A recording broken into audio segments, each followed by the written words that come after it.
সেবার মানসিকতা না থাকলে চিকিৎসার মান উন্নয়ন সম্ভব নয় বলে মন্তব্য করেছেন প্রধানমন্ত্রী তারেক রহমান।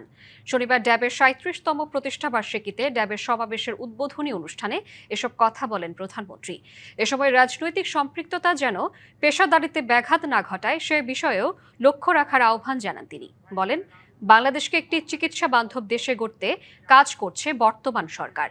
শিগগিরই এ খাতে লক্ষাধিক স্বাস্থ্যকর্মী নিয়োগ দেওয়ার পাশাপাশি দেশের স্বাস্থ্যসেবা এগিয়ে নিতে এই সংশ্লিষ্ট খাতের সবাইকে একসাথে কাজ করার আহ্বান জানিয়েছেন প্রধানমন্ত্রী তারেক রহমান।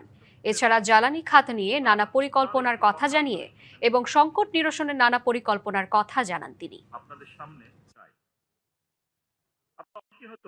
তার নামের সাথে পরিচিত আছেন।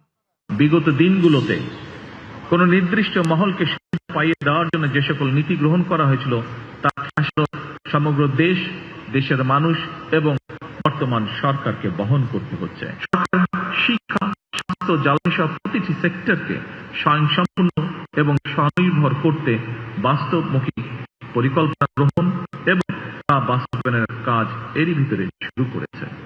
বাংলাদেশের স্বাস্থ্য এবং চিকিৎসা ব্যবস্থাকে আধুনিক করতে এবং স্বয়ংসম্পূর্ণ করতে সরকার ইতিমধ্যেই প্রথমবারের মতো স্বাস্থ্য খাতে দ্বিতীয় সর্বোচ্চ বাজেটকেও বরাদ্দ করেছে।